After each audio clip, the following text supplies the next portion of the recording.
Flashback to 1967. We're talking about the height of what became known as the hippie era. We're talking about psychedelic era. We got, shoot, the protests in Vietnam are starting to kick up. The civil rights movement has been going on for several years. Race relations were still not so good. And, things were popping off. Social change was happening all over the place. But during that period was born a legend. Not just in the group wise, but in the vocalists. One of the greatest voices ever, Jim Morrison, comes onto the scene. And along with him, The Doors. And what is this? The greatest album. The Doors. Now, The Doors, man.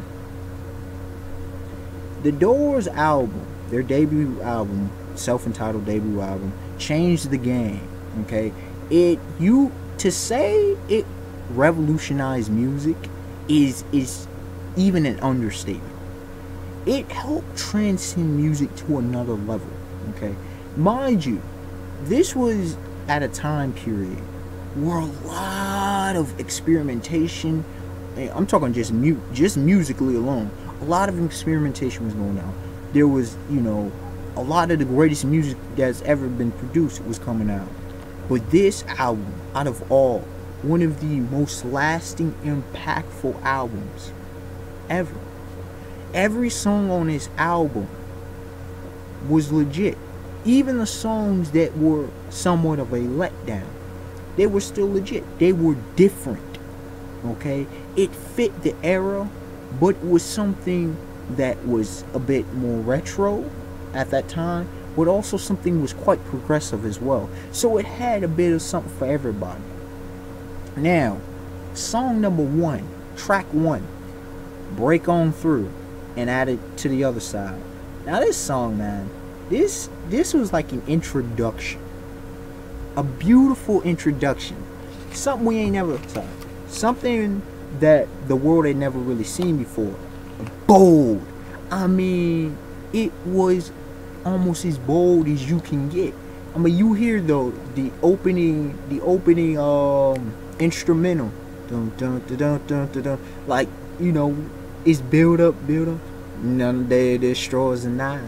Night defines it, and then we hear the poetry, the poetic, lyrics of Jim Morrison. So we know this is legit. It's no joke. And the fact that clearly, you gotta also remember the line, she got high, in the middle of the song, some of the most memorable lyrics in music history. And why were they so important? At this time, as I tell people, talking about substance usage, talking about substances, what are often called drugs, okay? It was big no-no. You just didn't do that. Jim Morrison didn't care. Straight up. And then, you hear this, the melody, the melody in this. Excellent. Moving on, we have Soul Kitchen. Soul Kitchen, again, quite a different contrast from, melodically, from Break On Through to the Other Side. Okay? And also, harkening back to, that one, to the other side, that the metaphorical talk, that's what I'm trying to say, that was like a signal of what we were to expect from the rest of the album. Soul Kitchen, what exactly he was talking about, let me sleep all night in your soul kitchen. Again, this was more of a harsher, more hard rockish sound than Break On Through. That was more of a kind of psychedelic folk kind of thing. You could say folk rock, psychedelic folk rock, more or less. With Soul Kitchen was more of a hard rock element. You hear the series playing on the guitars. You hear, Jim Morrison with a louder, more, not flamboyant, but a aggressive sound, you could say. Let me sleep all night in your soul kitchen. one down, and it gets you and it's infatuating, intoxicating. You want to play with this song. It's a playful but at the same time serious kind of song. So it's got a bunch of elements going on. In track 3, Crystal Ship, definitely one of the most memorable tracks on this album. Okay, with the Crystal Ship, before this very intoxicating, very attractive. We hear the vocal range, and the contrast once again from the previous song. Before you slip into unconsciousness, can I have another chance at bliss? And then he goes, and in this song it shows the storytelling capabilities of Jim Morrison. And once again, the melody is this time more so is not as aggressive as Soul Kitchen, but this one, it takes us to a faraway realm almost. Very psychedelic in its nature, not necessarily a psychedelic song. That's up to the viewer discretion, because a lot of these songs on this Doors album I can't even put into a genre. They're that special. Track number 4, 20th Century Fox. Now I would definitely say this is one of the lesser songs on the album. Still good. It's still quite listenable, but I would definitely say it is not as high quality as even the first 3, okay? And here's the only criticism one could have. The middle songs, except, well, actually the 4 and 5, the middle, relative middle songs, were somewhat letdowns, but they're still good. That's just how legendary this album is. Now, 20th Century Fox, Jim Morrison, and this is more of a foreshadowing into later albums of how he would do more about love songs, more or less. And like I said, it's not that special of a song, okay? It's a lot of, again, this is kind of more predecessor, late 50s, early 60s kind of vibe to it. But at the same time, it's a more updated sound, vibe, atmosphere to it. So it was like a 50s, 60s, early, late 50s, early 60s song put into a mid 60s soundtrack. Okay, so that's the kind of vibe I get from it. And track number 5, Alabama Song, also known as Whiskey Bar. This song, again, this goes back to the roots. Again, this is a bit of a letdown, you could say, from this album. Good song nonetheless, but nothing to really write home about. In this song, we get, it's a drinking song, more or less, which it actually fits. Need a way to the next whiskey bar. Oh, don't ask why. Oh, don't. So this I think does show another side of Jim Morrison. With Morrison, he had several sides, and this side was more of his addiction kind of things he was dealing with, his lifestyle he was more speaking about. So it led us a little more into the mind of Jim Morrison. Again, the song's not all that special, decent, but not all that special. Track 6, one of the most famous songs hit in history, let alone the Doors. This song, Light My Fire. Now this song, oh my goodness, the instrumentals, especially once in the, that they just go off in the playing, just tear it up. 7 minutes of pure excellence.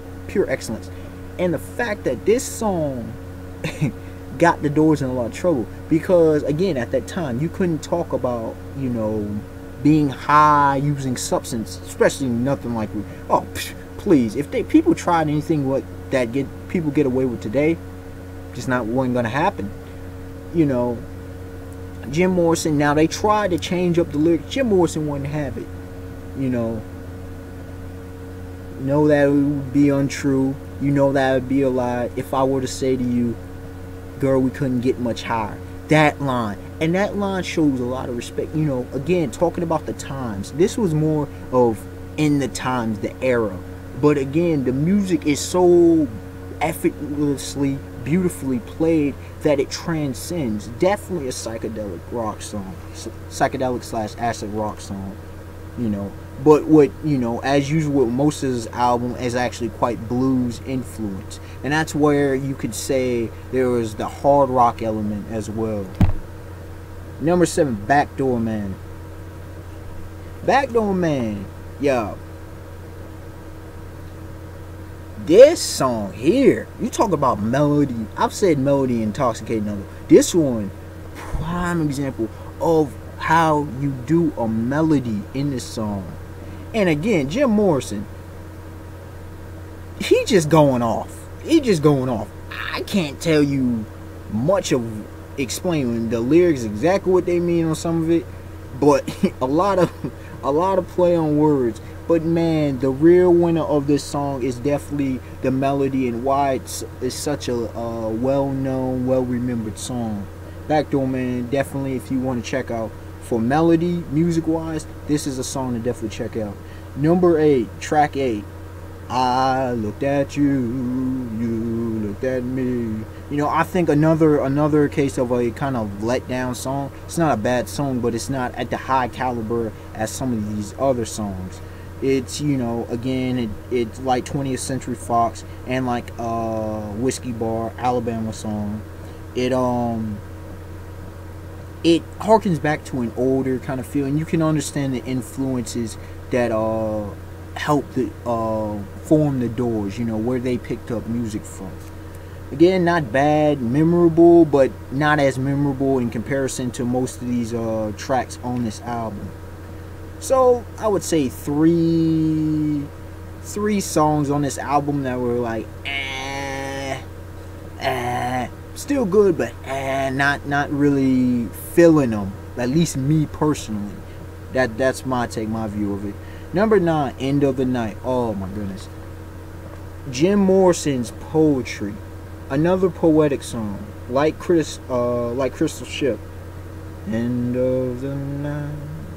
It takes us to another, again, it takes us to another place, and it shows us just the level of songwriting that Jim Morrison and the Doors were capable of. That's all that needs to be said. Go listen to that. If you want to see excellent, you want to hear excellent songwriting, that's where you go to. And number 10, Take It As It Comes. Now this song is unfortunate. It's good enough. Take it easy, baby. Take it as it comes.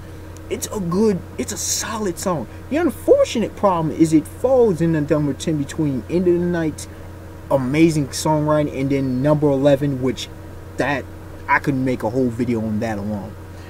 It's unfortunate. A good song, solid, but you know, at this point in the album, we've heard these kind of, you know, this kind of melody, this kind of play, the kind of tempo several times in previous songs. So it unfortunately it fits in an unfortunate place the way it falls on the album. Good song, solid song, you know, better than the other three I mentioned. What were they? 20th Century Fox, Alabama song, Whiskey Bar, and I Looked at You. But again, you know, it wasn't quite as high caliber a song. And then track number 11. You can't pick a better ending track. You can't pick a better final track. Let me get y'all into the realization of the importance of this single song. 1965. 65, this song was recorded. Okay. Track number 11. I have said often that this specific track was the beginning of the psychedelic slash acid rock era. This song I consider the second greatest psychedelic slash acid rock song ever, hands down. This song is easily one of the greatest songs ever. This song it epitomizes the storytelling aspect of psychedelic rock. Okay, the acid rock element, you know, it sends us crazy playing. I mean, the poetry in this song. And what is this song? The end. This is the end. And from the way he started, okay, it feels the title is perfect because it feels like this is the finale. This is the termination. This is it. This is a completion. There's no more. And apparently the story behind it is quite excellent because he started off as kind of a love song, but then it just took another place. Some of my favorite lines ever: lost in the Roman wilderness of pain, and all the children are insane. All the children are insane. Those lines, I say, were quite prophetic and actually fit my generation quite well. He may have been even referring to his, but my generation reflects so greatly on his generation. So those lines hit me. And then he talks about an Oedipus complex with, the child eventually going to kill his father. And the blue bus is calling us. And there's so much that goes on. And the way the music was playing, oh my goodness. This is the end. And then the way it just finishes off the album. So overall, like I said, this is the beginning of my series of greatest albums. I will be doing these every Friday. Okay, don't know exactly what time of day, but every Friday, greatest albums. The next one, sneak peek. What do I got here? Oh, it's gonna be a modern, last decade. Okay, unexpected one to like, comment, subscribe. Tell me y'all thoughts. If you've never ever, I don't know what you're doing. If you've never heard this album, you better go check it out. The Doors. The Doors. You could go check it out on YouTube. People have put them back up. You will not be disappointed. I discovered this album personally last year, when I was up at college. Actually, it was during the winter semester, and I just fell in love. I mean, where I would rank it, I don't know. Top 20, definitely. Top 20 greatest albums ever, definitely. This definitely deserves a spot. Alright, y'all. Have a beautiful day, beautiful night. Peace. Till next time.